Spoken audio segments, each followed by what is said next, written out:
Baghdad کے ایک قدیم شہر میں زینب نامی ایک لڑکی رہتی تھی۔ زینب ایک غریب مگر محنتی تاجر کی بیٹی تھی جو قالین فروخت کرتا تھا۔ ان کے دکان میں ہر رنگ اور ڈیزائن کے قالین ملتے تھے، مگر ایک قالین ایسا تھا جو باقی سب سے مختلف تھا۔ یہ پرانا سادہ قالین دکان کے ایک کونے میں پڑا رہتا تھا، دھول سے اٹا ہوا۔ ایک دن زینب دکان کی صفائی کر رہی تھی کہ اس کی نظر اس قالین پر پڑی۔ اس نے اسے جھاڑنے کے لیے اٹھایا اور جیسے ہی اس نے جھاڑنا شروع کیا، قالین چمکنے لگا اور آہستہ آہستہ ہوا میں بلند ہونے لگا۔ حیرت زدہ زینب قالین پر قدم رکھ دیا اور قالین فوراً اڑنے لگا، اسے شہر کی چھتوں کے اوپر لے گیا۔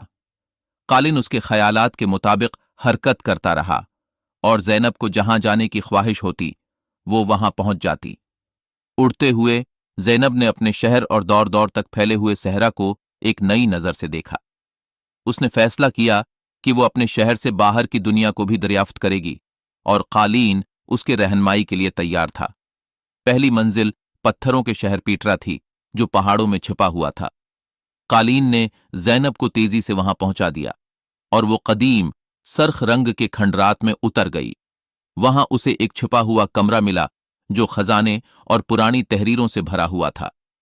ان تحریروں سے پتہ چلا کہ یہ قالین ایک طاقتور جادوگر نے بنایا تھا، جس نے اس میں جادو بھر دیا تھا تاکہ وہ ضرورت مندوں کی مدد کر سکے۔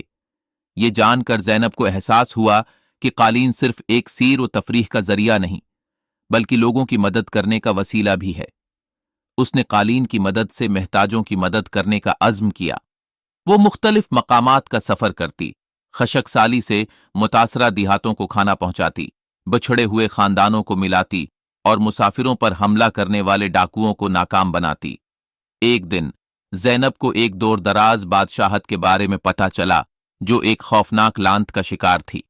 وہاں کے سرسبز باغات سوکھ چکے تھے اور لوگ بیمار ہو رہے تھے۔ مدد کرنے کے عزم کے ساتھ زینب اپنے جادوئی قالین پر اس بادشاہت کی طرف روانہ ہوئی۔ وہاں پہنچ کر اس نے معلوم کیا کہ یہ لعنت ایک حسد سے بھرے جادوگرنی نے ڈالی تھی جس نے بادشاہت کی جادوئی عصا چرا لی تھی۔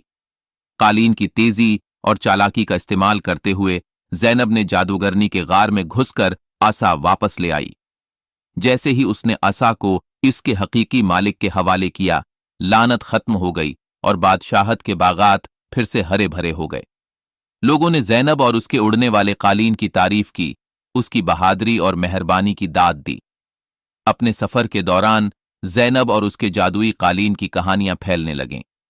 وہ لڑکی جو آسمانوں میں اڑتی تھی اور امید اور مدد لے کر آتی تھی، اس کی داستانیں دور دور تک مشہور ہو گئیں۔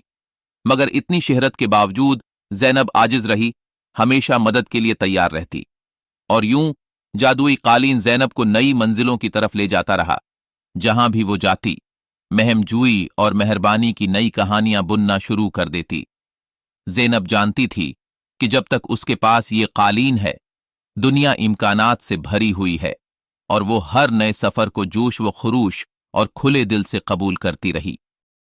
In this digital age, we're weaving a new tapestry. The carpet makers on YouTube, painting vivid scenery. With each